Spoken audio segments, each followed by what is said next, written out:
Good morning, everyone. I am very thankful that I even have a voice to talk to you.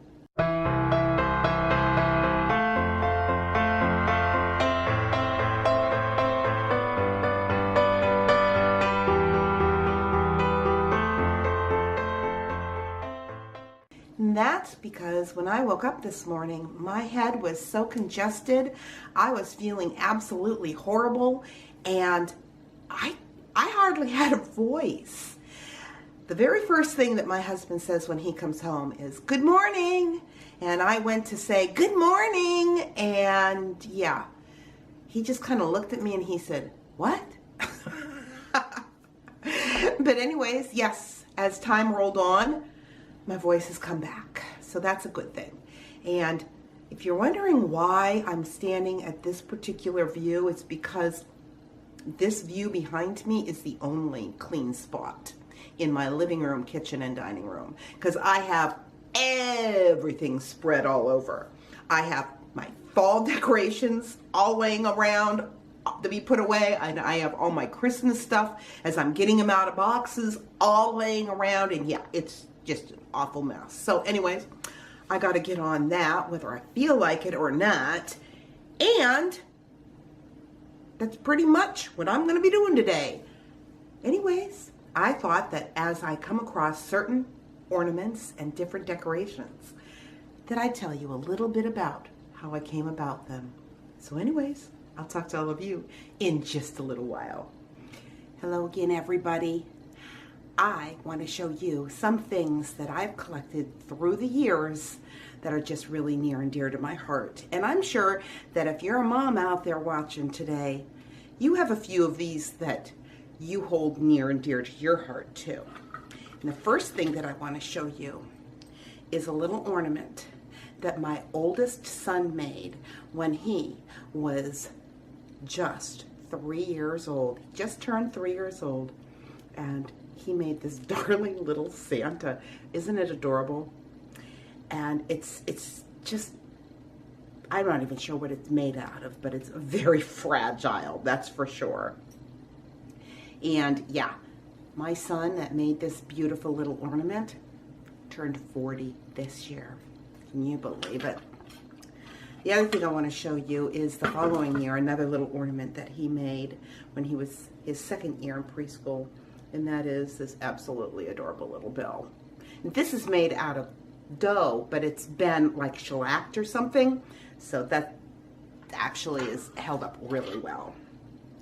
The next thing I wanted to show you was something that my daughter made for me, and I believe she might have been in maybe kindergarten, not really sure, maybe first grade, but she made this all by herself, all on her own. She just got some foil and she formed it into a heart, and then she glued a picture of herself in there, made a little pinhole and put some of my thread on it so that it was this darling little ornament of her.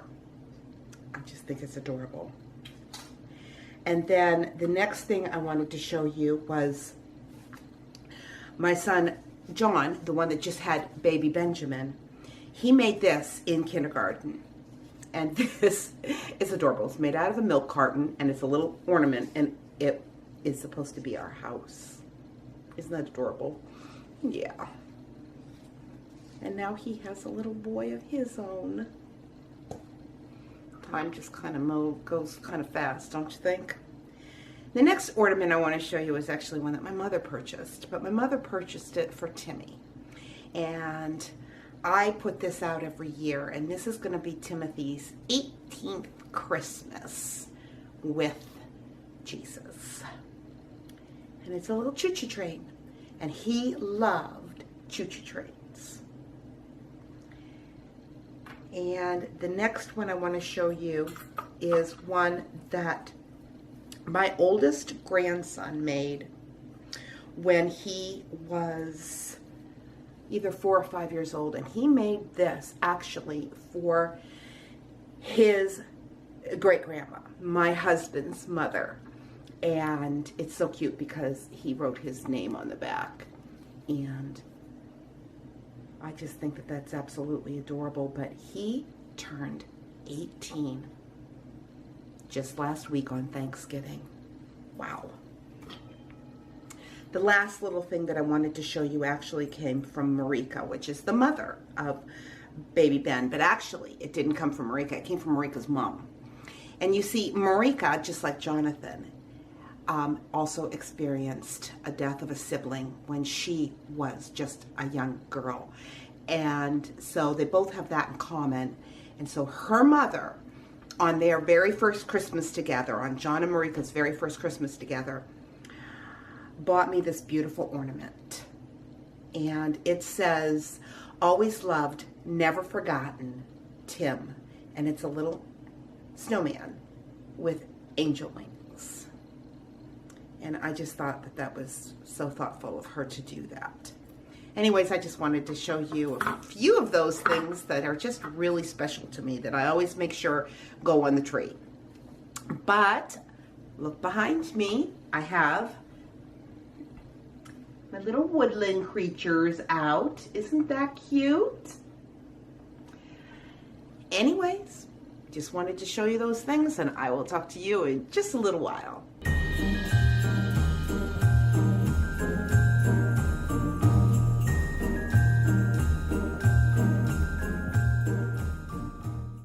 For today's devotion, we will be reading from James chapter 3, verse 17.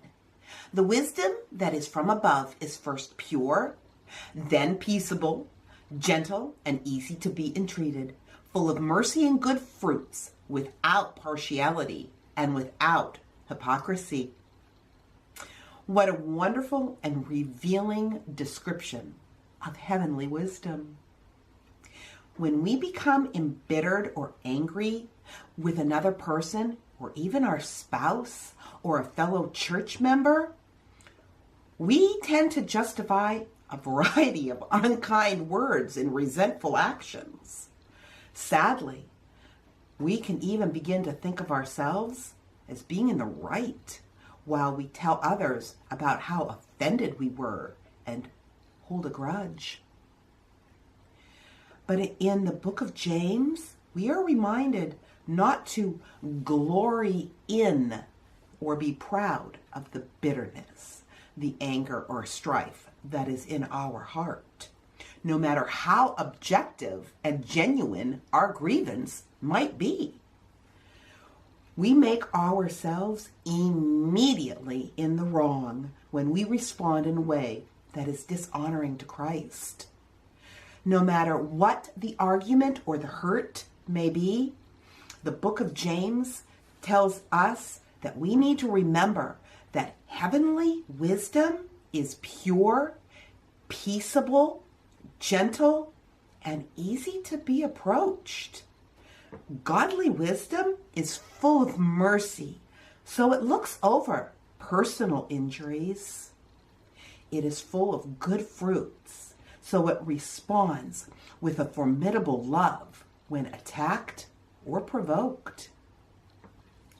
A truly wise response will also be without partiality or favoritism. It does not judge someone because of past mistakes or personality flaws or even family ties. A mature Christian will react with the same forbearance and discretion and charity to a near stranger as they will to a family member, and vice versa. And with that, I want to remind you, life happens. Let's enjoy it. And I wanted to take a moment to point out that in our verse today, it uses the word peaceable. It does not say to be a peacemaker, but rather to be peaceable. There is a difference. Being peaceable is one who will not cause strife, discord, arguments, or division. So God bless, and I will talk to you tomorrow.